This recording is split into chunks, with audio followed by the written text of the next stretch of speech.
Hello दोस्तों आज हम सोल्व करने वाले हैं एक और previous year exam HP police constable का। दोस्तों ये एग्ज़ाम 2017 में कंडक्ट करवाया गया था और मैथ्स के इसमें जितने भी क्वेश्चंस पूछे गए थे उनको वन बाय वन यहाँ हम डिटेल से सोल्व करेंगे ताकि आपको आपके आने वाले एग्ज़ाम्स में हेल्प हो सके। तो स्टार्ट करते हैं आज का क्वेश्चन नंबर फर्स्ट। इसमें बोला है 258 का 13% minus question mark is equal to 10। आपको क्वेश्चन मार्क की वैल्यू निकालनी है। तो देखो 258 आ जाएगा, का मतलब मल्टीप्लाई हो गया, 13% का मतलब 13/100 और क्वेश्चन मार्क की जगह मैंने एक्स लिख लिया इक्वल टू 10। अब आप 258 को जब 13 से मल्टीप्लाई करोगे ना तो ये आएगा 3354। ठीक है, अपॉन आ जाएगा आपके पास 100 माइनस एक्स इक्वल टू 10। अब आप क्या करोगे, माइनस एक्स को राइट साइड में कर दोगे और 10 को लेफ्ट साइड में ले आओगे। तो जब 10 आपने लेफ्ट साइड में किया तो क्या बनेगा, ये 3354 अपॉन 100 माइनस 10 और माइनस का एक्स राइट साइड में जाएगा तो प्लस का हो जाएगा। यहाँ से एलसीएम लोगे आप तो एलसीएम कितना हो गया 100 और न्यूमरेटर में क्या बचा 3354 माइनस 110 से मल्टीप्लाई होगा तो 1000 आ जाएगा और राइट साइड में तो एक्स ही रहेगा। 3354 में से 1000 जब माइनस आप करोगे तो ये आएगा 2354। ठीक है, upon 100 is equal to x. X की वैल्यू आपको निकालनी है। डिनोमिनेटर में 100 है तो आप न्यूमरेटर के राइट साइड से 2 डिजिट छोड़ के पॉइंट लगा दोगे तो आंसर कितना बन जाएगा आपका 23.54। ठीक है ना, तो x की वैल्यू आ जाएगी आपके पास 23.54। तो क्वेश्चन नंबर 1 का ऑप्शन सी जो है वो सही हो जाएगा। ठीक है, ये सिंप्लीफिकेशन का क्वेश्चन था, आसानी क्वेश्चन था ये। चलो अगला क्वेश्चन देखते हैं, क्वेश्चन नंबर 2।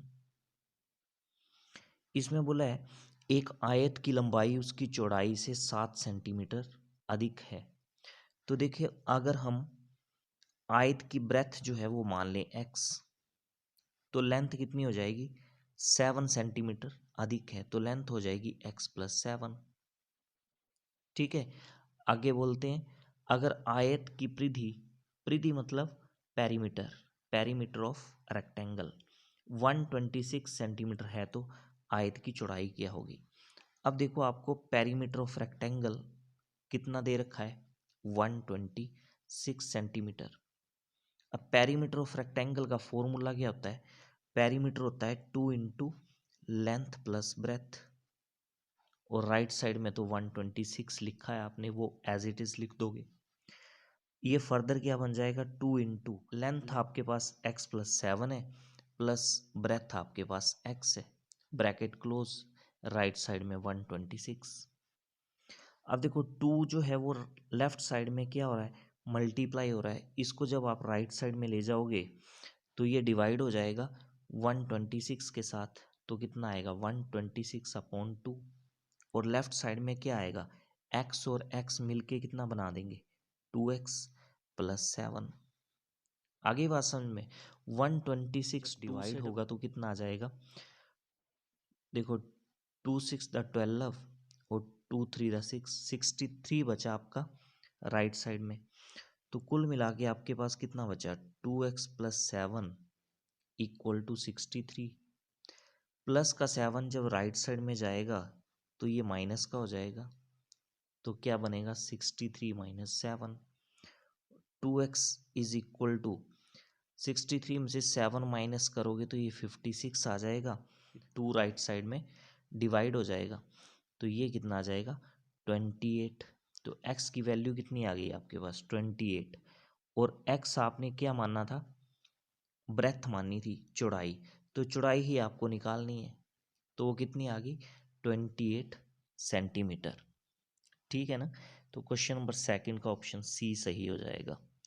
अगला देखो क्वेश्चन नंबर 3।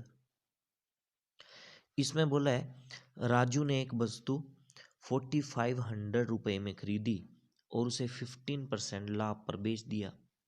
अब देखो खरीदी कितने में उसने 4500 में, तो कॉस्ट प्राइस तो आ जाएगा आपका 4500, ठीक है। और उसको बेच दिया उसने, बेचने पे उसको प्रॉफिट कितना हुआ 15%।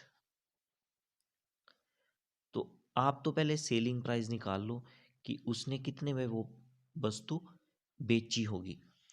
तो सेलिंग प्राइस का फॉर्मूला क्या बनता है, 100 plus profit percent divide by 100 into cost price. ये फॉर्मूला होता है सेलिंग प्राइस निकालने का। तो यहाँ से आप वैल्यूज जब पुट करोगे तो सेलिंग प्राइस कितना आ जाएगा, देखो प्रॉफिट परसेंट कितना आपके पास 15, तो 100 प्लस 15 कितना हो जाएगा 115। तो मैं यहाँ डायरेक्ट लिख दूंगा 115 divide by 100 into cost price. Cost price कितना आपके पास 4500, ये 2 जीरो से 2 जीरो कट गई, तो सेलिंग प्राइस कितना आ गया आपका 115 को जब आप 45 से मल्टीप्लाई करोगे ना तो ये आएगा आपके पास 5175, 5175। तो उसने वो वस्तु कितने में बेची होगी 5175 में, ठीक है। आगे क्वेश्चन में क्या बोला है, इस पैसे से उसने एक और वस्तु खरीदी और उसे 10% के नुकसान पर बेच दिया। अब देखो ये जो 5175 है ना, इससे उसने एक और वस्तु खरीद ली, तो इसका मतलब क्या हुआ कि ये 5175 क्या बन गया आपके पास अब कॉस्ट प्राइस बन गया, क्योंकि इस पैसे से उसने एक और वस्तु खरीदी है, तो वो खरीद रहा है इसलिए ये कॉस्ट प्राइस बन जाएगा। और यहाँ पे उसको क्या हो रहा है, लॉस हो रहा है। लॉस कितने का हो रहा है 10% का। तो कॉस्ट प्राइस जब आपको दिया है, लॉस परसेंट भी दिया है, तो यहाँ से फिर आप एक बार सेलिंग प्राइस निकाल सकते हो। तो फॉर्मूला क्या बनेगा 100 minus loss percent divide by 100 into cost price. अब यहाँ फिर से वैल्यूज पुट कर दोगे आप, लॉस आपके पास कितना दिया है, लॉस परसेंट 10% दिया है ना, तो 100 माइनस 10 कितना आ जाएगा 90 divide by 100 into cost price कितना है इस बार 5175, तो ये आ जाएगा 5175। ये एक ज़ीरो से एक ज़ीरो कट जाएगी, बाकी तो कुछ नहीं कटेगा। आप 9 से जब 5175 को मल्टीप्लाई करोगे ना तो ये आएगा 46,575, ठीक है। और डिनोमिनेटर में कितना बचेगा 10 आएगा। इसको डेसिमल में जब चेंज आप करोगे तो कितना आएगा 4657, 4657.5, ठीक है। तो इस बार सेलिंग प्राइस ये बना। आगे क्वेश्चन में क्या बोला है, क्वेश्चन में बोला है उसका कुल लाभ या हानि क्या है, टोटल प्रॉफिट या फिर लॉस उसका कितना हुआ। अब देखो स्टार्टिंग में कॉस्ट प्राइस कितना था 4500, और जो फाइनल आपके पास सेलिंग प्राइस आया वो कितना आया 4657.5, ठीक है ना। तो ये फाइनल सेलिंग प्राइस आया आपके पास और कॉस्ट प्राइस 4500 था आपके पास, तो सेलिंग प्राइस ज़्यादा है यहाँ पे, इसका मतलब उसको प्रॉफिट हुआ। प्रॉफिट कितना हुआ, सेलिंग प्राइस जो कि कितना है 4657.5 minus cost price. Cost price कौन सा आएगा अब, स्टार्टिंग वाला आएगा। स्टार्टिंग वाला कॉस्ट प्राइस कितना है 4500, तो 4657.5 में से जब आप 4500 माइनस करोगे तो ये आएगा 157.50, ठीक है। तो इतने रुपए का उसको क्या हुआ फाइनली प्रॉफिट हुआ, ठीक है। तो क्वेश्चन नंबर थर्ड का ऑप्शन बी जो है वो सही हो जाएगा, ठीक है ना। आगे देखते हैं क्वेश्चन नंबर 4। क्वेश्चन नंबर 4 में उसने बोला है कि 27 टोस्टर और 18 मिक्सचर का दाम 80,100 रुपये है, तो 12 टोस्टर और 8 मिक्सचर का दाम मिलाकर कितना होगा। अब देखो यहाँ से 27 टोस्टर, टोस्टर को मैं टी से डिनोट कर रहा हूँ, प्लस 18 मिक्सचर, मिक्सचर को मैं एम से लिख रहा हूँ। इनका जो टोटल प्राइस है वो कितना है, 80,100 रुपीज़। ठीक है। अब देखो 27 और 18 में 9 कॉमन आ जाएगा। ठीक है, 9 जब कॉमन आया तो ब्रैकेट के अंदर क्या बचेगा, 3t प्लस 2m, और राइट साइड में 80,100। ठीक है। अब देखो 9 जो है वो मल्टीप्लाई हो रहा है सारी ब्रैकेट के साथ, इसको जब आप राइट साइड में ले जाओगे तो ये 80,100 के साथ क्या हो जाएगा, डिवाइड हो जाएगा। तो क्या बचा आपके पास लेफ्ट साइड में, 3t प्लस 2m, और राइट साइड में क्या आ जाएगा, 80,100 डिवाइड बाय 9। तो 3t प्लस 2m, ये कितना बनेगा, काट के कितना आएगा ये, देखो 9 8 द 72, कितने बचे, 8 बचे, तो 81 बन गया। तो 9 9 द 81 और 2 0 आएंगी, 8900 आ जाएगा आपका राइट साइड में। तो 3t प्लस 2m किसके इक्वल आ गया, 8900। अब आपको किसका प्राइस पूछा उसने, 12 टोस्टर और 8 मिक्सचर का दाम आपको पूछा है। तो देखो अगर लेफ्ट साइड में मैं 4 से मल्टीप्लाई कर दूं, 3t प्लस 2m, इसको किससे मल्टीप्लाई कर दिया मैंने, 4 से। क्यों किया मल्टीप्लाई 4 से, देखो 4 से जब आप 3 को मल्टीप्लाई करोगे तो कितना आएगा, 12 आ जाएगा, 12 टोस्टर। और 4 को जब 2 से मल्टीप्लाई करोगे तो कितना बनेगा, 8 मिक्सचर। तो उसी का तो दाम पूछा है आपको, तो मैंने क्या किया, लेफ्ट साइड में 4 से मल्टीप्लाई किया, तो राइट साइड में भी मेरे को 4 से मल्टीप्लाई करना पड़ेगा। ठीक है ना, अगर एक साइड 4 से मल्टीप्लाई कर रहा हूं मैं तो दूसरी साइड भी क्या करना पड़ता है, 4 से मल्टीप्लाई करना पड़ता है। तो देखो लेफ्ट साइड क्या बन जाएगी, 4 3 द 12t, 12t प्लस 4 को 2 से करेंगे तो 8m इक्वल टू 8900 को जब आप 4 से मल्टीप्लाई करोगे ना तो ये आएगा आपका 35,600। ठीक है, तो ये आ गया आपके पास 35,600। तो आपके पास 12 टोस्टर और 8 मिक्सचर का दाम क्या आ गया, 35,600 रुपये। ठीक है, तो ऑप्शन सी जो है क्वेश्चन नंबर 4 का सही हो जाएगा। ठीक है ना। अगला क्वेश्चन देखो, क्वेश्चन नंबर 5। देखो क्वेश्चन नंबर 5 में बोला है 10 आदमी और 8 औरतें एक काम को मिलकर 5 दिन में खत्म करते हैं। अब आपको गिवन क्या है, 10 men प्लस 8 वुमेन, तो ये काम को कितने दिनों में खत्म कर रहे हैं, 5 दिन में। ठीक है, आगे पढ़ो क्वेश्चन को। औरत द्वारा एक दिन में किया गया काम आदमी द्वारा एक दिन में किए गए काम का आधा है। इसका मतलब क्या हुआ कि एक वुमेन जो है ना वो इक्वल होगी किसके, 1/2 मैन के।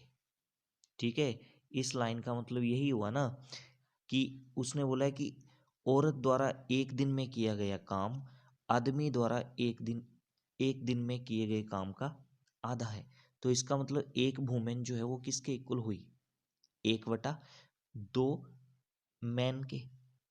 ठीक है, तो आप क्या करो, अब ये जो पूरी इक्वेशन है ना यहाँ वुमेन को रिप्लेस कर दो किससे, मैन से। ठीक है ना, यहाँ वुमेन लिखा है ना, वहाँ क्या कर दो आप, मैन कर दो तो देखो क्या बन जाएगा। 10 मैन तो आपके पास है ही है, ये तो ऐसे लिख दो इनको, 10 मैन प्लस आगे लिखा है 8 वुमेन, तो मैंने बोला वुमेन को रिप्लेस कर दो मैन से। तो एक वुमेन की वैल्यू किसके इक्वल दी है आपको, 1/2 मैन के, और दूसरी तरफ कितना है 5 डेज। ठीक है, तो 5 लिख दिया मैंने यहाँ पे। अब देखो ये 2 से 8 कटेगा तो 4 आ जाएगा। ठीक है, तो कितना बन गया ये 10 men plus 4 men equal to 5। 10 प्लस 4 कितने हो गए 14। 14 मैन इक्वल टू 5 डेज। इसका मतलब क्या हुआ कि 14 आदमी काम को कितने दिनों में खत्म कर रहे हैं, 5 दिनों में। ठीक है, आगे क्वेश्चन को पढ़ते हैं। आगे उसने बोला है कि 4 आदमी और 6 औरतें इस काम को करने में कितने दिन लेंगे। अब देखो यहाँ पे आपको बोला है 4 आदमी प्लस 6 औरतें काम को कितने दिनों में करेंगे। तो देखो ये जो आपके पास इक्वेशन बनी ना, इसको भी हम यहाँ भी हम क्या करेंगे, वुमेन को मैन से रिप्लेस कर देंगे। तो 4 मैन तो है ही है यहाँ पे, प्लस 6 इंटू वुमेन की वैल्यू कितनी है 1/2 मैन, तो कितना आ गया ये 4 मैन प्लस 2 से ये 6 कटेगा 3 आ जाएगा, 4 मैन प्लस 3 मैन तो कितने हो गए 7 मैन।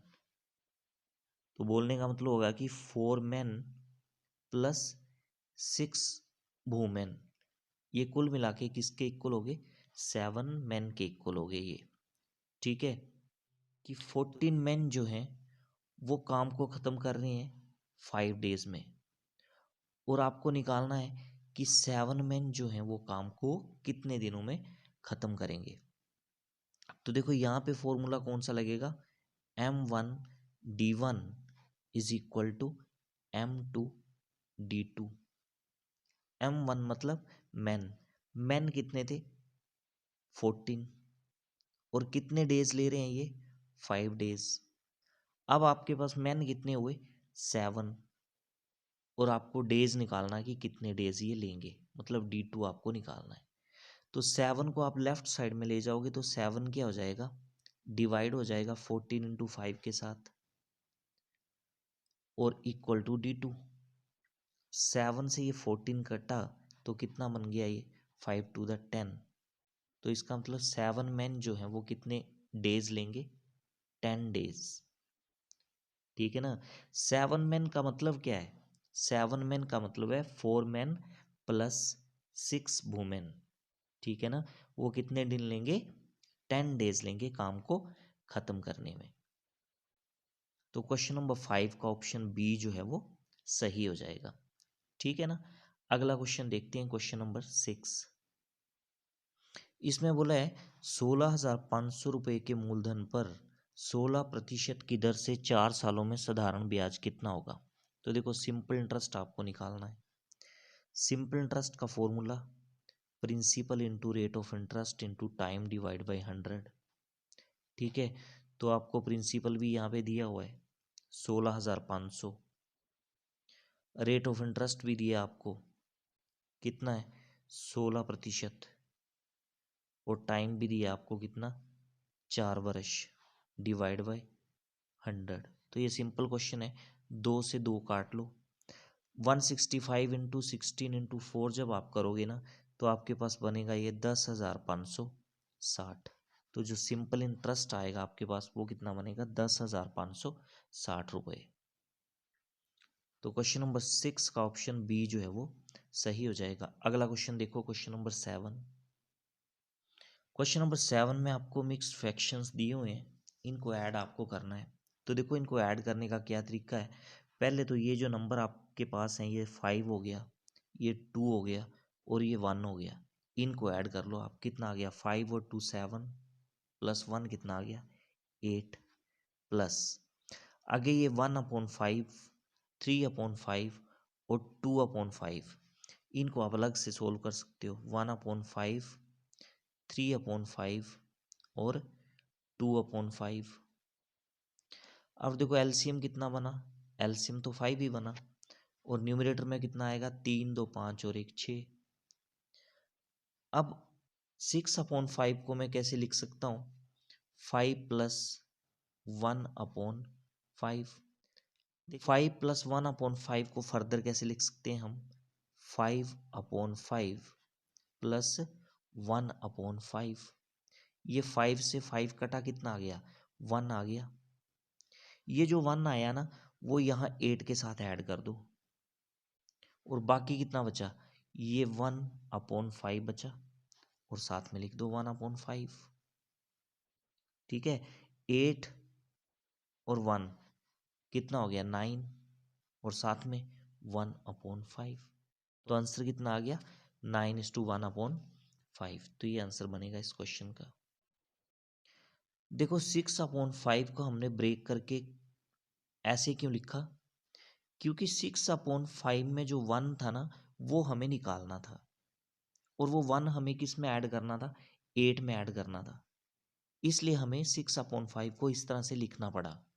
ठीक है, और ये 1/5 जो है ना, वो क्या है, लेस देन 1 है। तो जो टर्म लेस देन 1 होगी उसको हम एज इट इज ही रखेंगे। तो फाइनल आप आंसर जो है आपके पास ये बनेगा। ठीक है, तो ये थे आज के क्वेश्चंस जो पूछे गए थे एचपी पुलिस कांस्टेबल का एग्ज़ाम जो 2017 में हुआ था। तो आई होप ये वीडियो आपको अच्छा लगा होगा, वीडियो आपको आने वाले एग्ज़ाम्स के लिए बेनिफिशियल लगा होगा। तो आज के वीडियो में फ़िलहाल इतना ही। Thanks for watching.